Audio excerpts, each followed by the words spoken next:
Quelle est la stratégie dans tout ça et que penser du contenu de ces 11? On en discute avec notre panel de députés. Pour les libéraux, Anthony Housefather. Pour les conservateurs, Luc Berthold. Pour le Bloc québécois, on accueille Caroline Desbiens. Et pour le NPD, Alexandre Boulris. Alors, bonsoir à vous quatre. Bonsoir. Anthony Housefather, des libéraux d'abord. Donc, vous voulez donc que ce projet de loi, que C11 revienne à la Chambre des communes, même s'il semble qu'il ne sera pas adopté au Sénat avant l'automne. Pourquoi, je dirais, votre volonté d'accélérer les choses à ce moment-ci, alors qu'on est à la presque toute fin de la session parlementaire? Premièrement, parce que c'est une loi qui est très, très importante pour nos artistes, pour nos créateurs, pour nos diffuseurs canadiens, pour créer un équilibre entre les plateformes de streaming et les diffuseurs canadiens.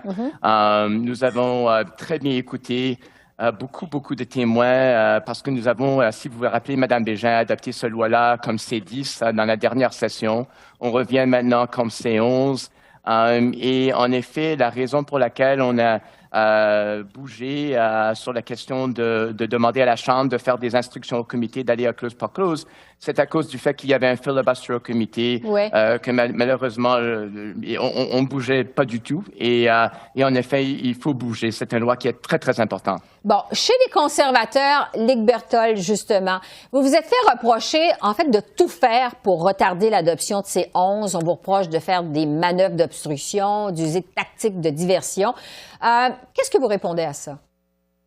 Ben, écoutez, il y a tellement de Canadiens qui veulent se faire entendre sur le projet de loi C11. Il y a des craintes concernant les créateurs de contenu indépendants, les créateurs de YouTube, TikTok et ces réseaux sociaux semblables-là, qu'on pense que le gouvernement doit prendre le temps nécessaire pour qu'on puisse faire en sorte que la première modification en plus de 30 ans de la loi sur la radiodiffusion soit bien faite.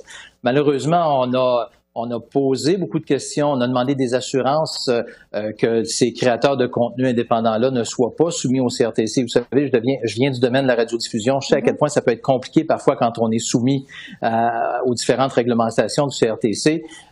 Et Internet et les réseaux sociaux sont un lieu où les créateurs peuvent s'exprimer sans beaucoup de contraintes. Donc, c'est un lieu qu'on doit préserver et c'est ce qu'on entend et c'est pourquoi on demande de prendre le temps nécessaire requis pour étudier ces 11. Mais pendant ce temps-là, ça traîne en longueur du côté du Bloc québécois, Caroline Desbiens.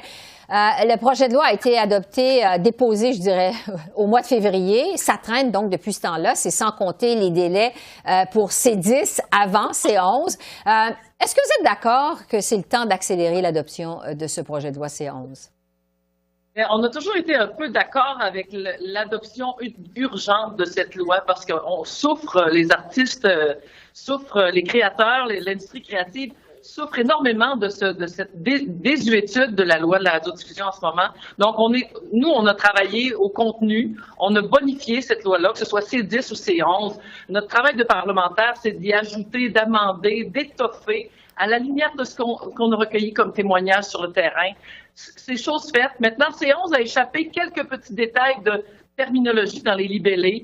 Par exemple, la protection du contenu francophone original, le mot original a comme disparu. Donc, il y a certaines choses qu'il faut encore ajouter pour que la loi soit vraiment mieux adaptée encore.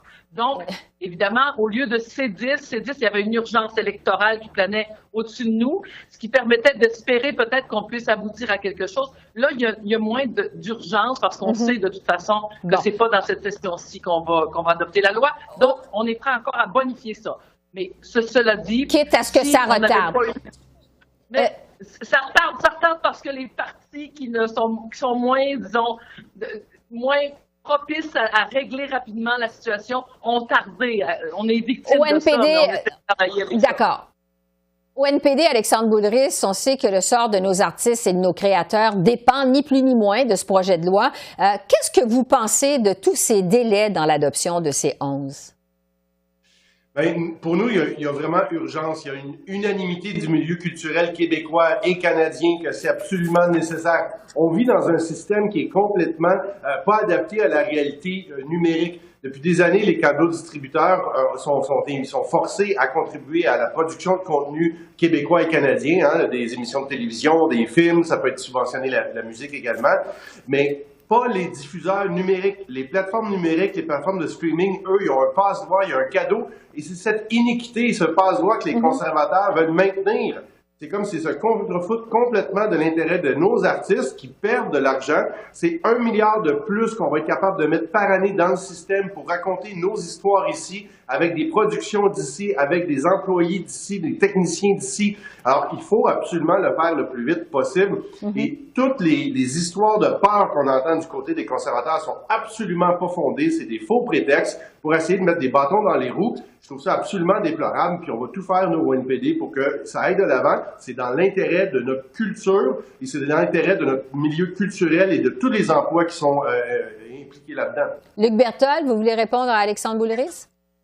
Bon, écoutez, de toute manière, on sait qu'il y a une entente entre les libéraux puis le NPD va tout faire en sorte pour écouter et pour plaire aux libéraux. Donc, je suis pas surpris des propos de M. Boulris en ce moment. Mais ce que je peux dire, c'est qu'il y a des témoignages qui le témoignent, qui démontrent qu'il y a beaucoup de gens qui sont inquiets par la forme actuelle de C11. Ces gens-là ont le droit d'être entendus. On aurait pu profiter de l'été pour faire voyager le comité, pour faire en sorte d'entendre des témoignages un peu partout au Canada.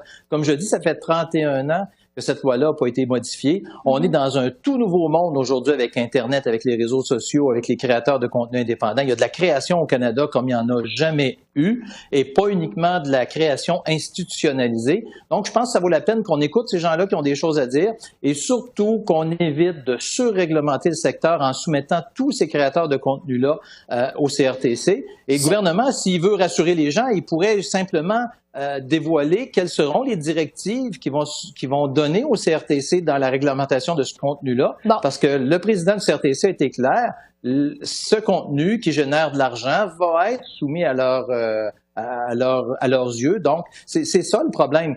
Et comme on l'a dit plus tôt, ça va prendre du temps, ça ne sera pas adopté avant décembre, il faut passer au Sénat. Donc, qu'on prenne le temps nécessaire requis pour le faire et qu'on n'essaie pas de nous le passer dans la gorge. Je pense que c'est ça la réalité.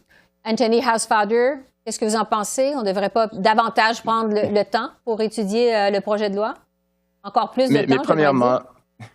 Mais premièrement, je voulais dire que c'est pas les libéraux que l'NPD veut faire plaisir à, c'est les créateurs et tous les différents milieux culturels partout au Québec et au Canada. Je crois que tous les autres 3 partis sont d'accord qu'il faut changer la loi sur la radiodiffusion.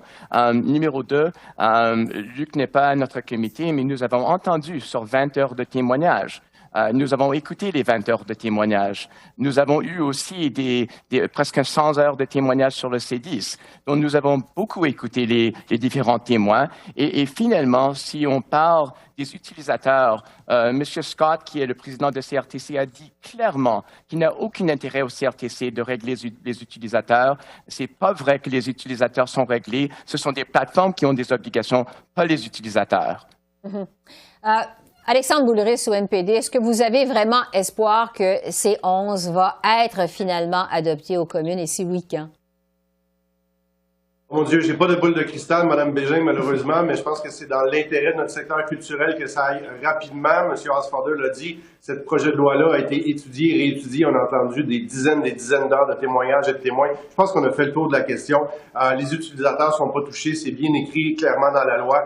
On va faire ce qu'il faut pour aider nos créateurs et nos artistes pour que ça soit adopté le plus rapidement possible. Caroline Desbiens, le mot de la fin là-dessus.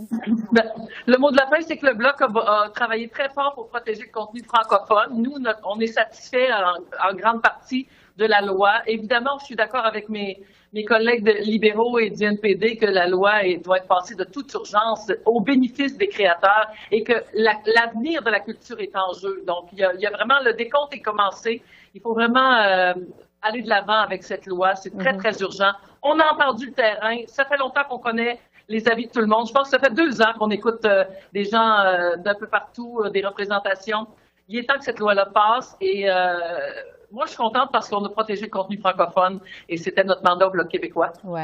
On comprend de vos propos que ça fait longtemps que ça traîne. On va continuer à suivre donc l'évolution de C11. Anthony Housefather, Luc Berthold, Caroline Desbiens, Alexandre Boulris, merci beaucoup. Merci. Merci à vous. Merci. Bonsoir.